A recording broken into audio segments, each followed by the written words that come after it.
राजस्थान के एक छोटे से गांव में एक किसान अपने परिवार सहित रहता था। किसान का नाम था राम सहाय। एक बेटा घनश्याम, 2 बेटियां और पत्नी के अलावा उनके परिवार में और कोई नहीं था।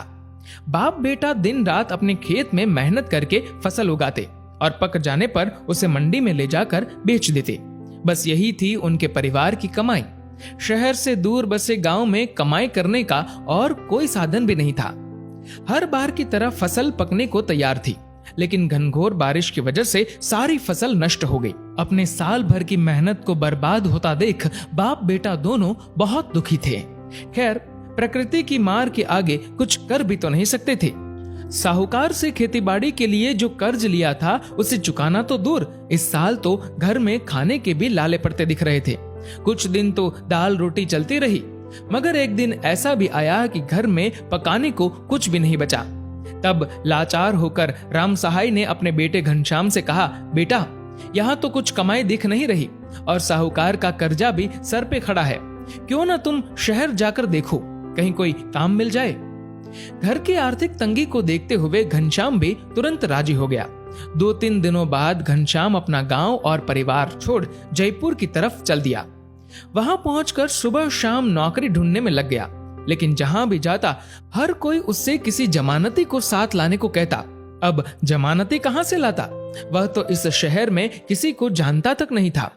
3 दिन बीत गए पर उसे कोई नौकरी न मिली और न ही जमानत देने वाला। जो पैसे घर से लाया था वह भी लगभग खत्म होने वाले थे। अब उसने तय किया कि सिर्फ एक वक्त का खाना ही खाएगा ताकि पैसे कुछ और दिन चल सके। शायद तब तक कोई नौकरी हाथ लग जाए। पूरे 7 दिन बीत जाने पर भी जब किसी नौकरी का इंतजाम नहीं हुआ तो घनश्याम टूट सा गया। लेकिन सवाल था कि वापस गांव लौटने से भी क्या होगा? वहां कौन सी कमाई का साधन है? सिर्फ कर्जदार ही खड़े हैं। जेब में हाथ डाला तो आखिरी 50 रुपए का नोट ही बचा था। ये देख उसकी आंखों में आंसू आ गए। सुबह के 7 बजे थे और उसने कल से कुछ नहीं खाया था। खाता भी कैसे? पैसे तो लगभग खत्म ही थे। तभी एक विचार आया कि क्यों ना किसी मंदिर चला जाए, शायद वहां कोई भोजन बांटने आया हो। मंदिर पहुंचा तो वहां एक दंपत्ति को खाना बांटते देख वह भी लाइन में लग गया। खाना मिला तो वह खाने का पत्तल लेकर मंदिर की सीढ़ियों पर ही बैठ गया। तभी एक सेठ मंदिर से पूजा की थाली हाथ में लिए बाहर निकले। सीढ़ियां उतरते समय उनका पांव फिसल गया और वह धड़ाम से गिर पड़े। लोगों ने भागकर उन्हें उठाया और थाली उठाकर उनके हाथ में थमा दी। भगवान का शुक्र कुछ ज्यादा चोट नहीं लगी थी। सेठ अपनी कार में बैठ चले गए। तभी खाना खाते हुए घनश्याम की नजर सीढ़ियों पर पड़े एक पर्स पर पड़ी। उसने उसे उठाया तो उसमें नोट ही नोट भरे थे। वह समझ गया कि हो न हो ये पर्स उन सेठ का ही है जो अभी गिर गए थे, लेकिन सेठ जी तो जा चुके थे। घनश्याम ने पर्स को ध्यान से देखा तो अंदर एक कार्ड पड़ा था जिस पर जौहरी बाजार में स्थित किसी दुकान का पता लिखा था।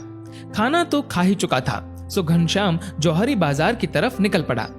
जब उस पते पर पहुंचा तो देखा कि दुकान तो बंद थी। आसपास लोगों से पूछा तो पता चला कि यह दुकान तो लगभग 12 बजे ही खुलेगी। अब 12 बजे तक इंतजार करने के अलावा कोई चारा भी नहीं था और उसे कौन सी नौकरी पर पहुंचना था।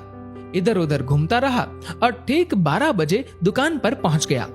दुकान खुली देख अंदर गया तो सामने सुबह वाले सेठ जी को देख राहत की सांस ली। उनके पास जाकर उनका पर्स उनकी मेज पर रख दिया। अपने पर्स को पाकर सेठ जी बहुत खुश हुए। उन्होंने बताया कि जब उन्हें पता चला कि उनका पर्स कहीं गिर गया है तो वह दोबारा मंदिर गए थे, लेकिन पर्स उन्हें वहां नहीं मिला। तब घनश्याम ने बताया, सेठ जी, जब मेरी नजर इस पर्स पर पड़ी तब तक आप मंदिर से जा चुके थे। वह तो अच्छा हुआ कि इसमें आपका कार्ड मिल गया और मैं यहाँ तक पहुंच पाया। तब सेठ जी ने उससे पूछा, क्या तुम्हारे मन में इतने रुपए देखकर ये ख्याल नहीं आया कि पर्स तुम ही रख लो? तो घनश्याम ने उत्तर दिया, सेठ जी, मैं एक किसान का बेटा हूँ और मेरे पिता ने मुझे सारी जिंदगी ईमानदारी से जीना ही सिखाया है। जैसे हमारी फसल भगवान भरोसे होती है वैसे ही हमारी जिंदगी भी। धोखाधड़ी या बेईमानी से पैसा कमाना तो हमने कभी सीखा ही नहीं। सेठ जी इस उत्तर से बहुत ही प्रसन्न हुए। उन्होंने 1000 रुपए इनाम के उसे देने चाहे, लेकिन पर्स लौटाने को अपना फर्ज बताकर घनश्याम ने उन्हें लेने से इनकार कर दिया। तब सेठ जी ने घनश्याम के सर पर हाथ रखकर आशीर्वाद दिया और बोले, बेटा कभी भी किसी चीज की आवश्यकता हो तो बिना झिझक चले आना। घनश्याम उन्हें प्रणाम कर जाने ही वाला था कि सेठ जी ने उससे पूछा, कहाँ रहते हो बेटा, सड़क पर या पुल के नीचे? ये उत्तर सुन सेठ जी हक्के बक्के रह गए। सेठ जी ने दोबारा पूछा, और तुम काम क्या करते हो? इतना सुनते ही घनश्याम की आंखों में आंसू आ गए। रोते हुए उसने सेठ जी को बताया कि कैसे कोई जमानती न होने पर कोई उसे नौकरी नहीं दे रहा। पिछले 7 दिनों से वह जयपुर में नौकरी तलाश रहा है।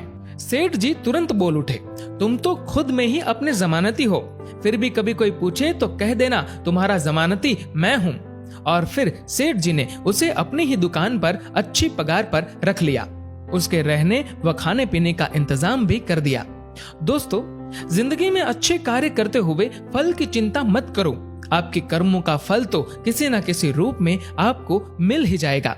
दोस्तों, इस वीडियो को लेकर आपकी क्या राय है नीचे कमेंट करके जरूर बताएगा। और अगर आपको ये वीडियो अच्छा लगा हो तो इस वीडियो को लाइक करेगा और ज्यादा से ज्यादा लोगों तक शेयर करेगा। और ऐसे ही और भी इंस्पिरेशनल वीडियोस के लिए सब्सक्राइब करें हमारे यूट्यूब चैनल को और फेसबुक पर फॉलो करें हमारे पेज को। धन्यवाद।